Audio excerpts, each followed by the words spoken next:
ఆయా share. Yes, Shreyas Iyer comeback ఇచ్చాడు. చోటు లేదు పో అన్న వాళ్లే ఇప్పుడు ఏకంగా టీమిండియా కెప్టెన్ చేశారు. 2 ఏళ్ల కిందట జట్టులో అవసరం లేదనుకున్న ఆటగాడే ఇప్పుడు భారత జట్టుకు నాయకుడయ్యాడు. ఇది కేవలం కంబ్యాక్ కాదు, Shreyas Iyer revenge story. Cricket పిచ్పై బంతి ఎంత వేగంగా బౌన్స్ అవుతుందో అంతకంటే వేగంగా కెరీర్లో బౌన్స్ బ్యాక్ అయ్యాడు శ్రేయస్. ఒకప్పుడు టీమిండియాలో కీలకమైనటువంటి మిడిల్ ఆర్డర్ బ్యాట్స్మెన్ శ్రేయస్. వన్డేలు, టీ20లో అతని స్థానం దాదాపు పక్కా.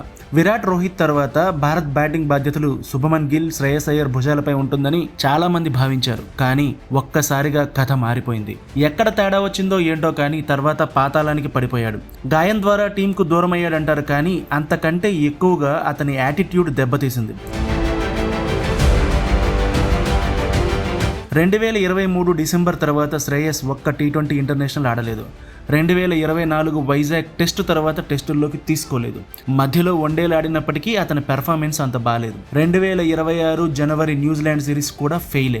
శ్రేయస్ ఇంటర్నేషనల్ క్రికెట్కు దూరం కావడానికి అతని గాయాలు ఓ కారణమైతే అతను స్వయంగా చేసిన తప్పులు కూడా మరో కారణం. కెరీర్ పీక్ స్టేజ్లో ఉన్నప్పుడు వెన్నునొప్పి వల్ల కెరీర్కు దూరం అయ్యాడు శ్రేయస్. అలాగే విదేశీ పిచ్లపై షార్ట్ పిచ్ బాల్ ఆడలేడనేటువంటి విమర్శలు కూడా ఉన్నాయి. అయితే గాయం నుంచి కోలుకున్న తర్వాత దేశవాళీ క్రికెట్ ఆడాలన్న బోర్డు ఆదేశాలను పక్కన పెట్టాడనే టాక్ నడిచింది. రంజీలు ఆడమంటే వెన్నునొప్పి అని సాకు చెప్పిన అతను ఆ తర్వాత ఐపీఎల్ ఆడాడు. దీనిపై బీసీసీఐ తీవ్రంగా ఆగ్రహించింది. ఆ తర్వాత అతన్ని జట్టు నుంచి దూరం చేసింది. బీసీసీఐకి తనను పట్టించుకునే ఉద్దేశం లేదని ఆలస్యంగా గుర్తించిన అయ్యర్ తనను వాళ్ళు గుర్తించక తప్పనిసరి పరిస్థితి కల్పించాలనుకున్నారు. అందుకే తన అహాన్ని పక్కన పెట్టి దేశవాళీ క్రికెట్ రూట్లోకి వచ్చాడు. 2024 రంజీ ట్రోఫీ సెమీఫైనల్, ఫైనల్ మ్యాచ్లో అద్భుతమైన ఇన్నింగ్స్లు ఆడాడు.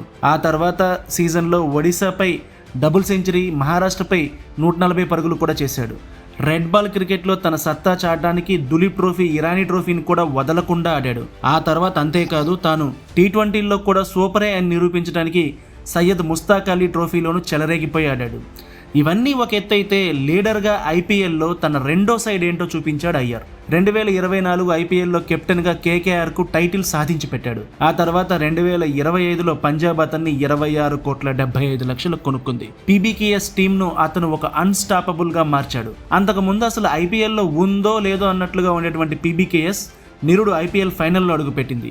ఈ సీజన్లో కూడా వరుసగా 6 మ్యాచ్లు గెలిచిన పంజాబ్ను చూసి మరీ ఎలా ఉన్నారేంట్రా అని మిగతా జట్లు వణికిపోయాయి. శ్రేయస్ ఆ రేంజ్లో టీమును నిలబెట్టాడు. అతని ఆట వేట చూసిన తర్వాత ఇక టీమిండియాలోకి తీసుకోక తప్పనిసరి పరిస్థితి అయింది సెలెక్టర్లకు. శ్రేయస్ లీడర్షిప్ను చూశాక కెప్టెన్సీ కూడా అతనికే అప్పగించారు. స్కైను జట్టులో నుంచి తప్పించాల్సినటువంటి విపత్కర పరిస్థితుల్లో టీమిండియా టీ20 జట్టుకు సరైన లీడర్ అవసరమయ్యాడు. ఐపీఎల్లో వరుసగా అద్భుతాలు చేసిన అయ్యర్ కంటే బెస్ట్ ఆప్షన్ సెలెక్టర్లకు కనిపించలేదు. దీనికి తోడు హెడ్ కోచ్ గౌతమ్ గంభీర్ కూడా అతని లీడర్షిప్ స్టైల్పై పూర్తి నమ్మకం ఉంచాడు. వరుసగా గాయాలు, కాంట్రాక్ట్ వివాదాలు, ఫామ్ సమస్యలు, విమర్శలు, ఇలా ఎన్ని సమస్యలున్నా కూడా వీటన్నింటినీ తన బ్యాట్ పవర్తో బౌండరీ అవతలకు పంపించాడు శ్రేయస్. నిన్నటి వరకు నువ్వు అవసరం లేదు పో అన్న వాళ్ళే ఇవాళ నువ్వే మా కెప్టెన్ అంటున్నారు.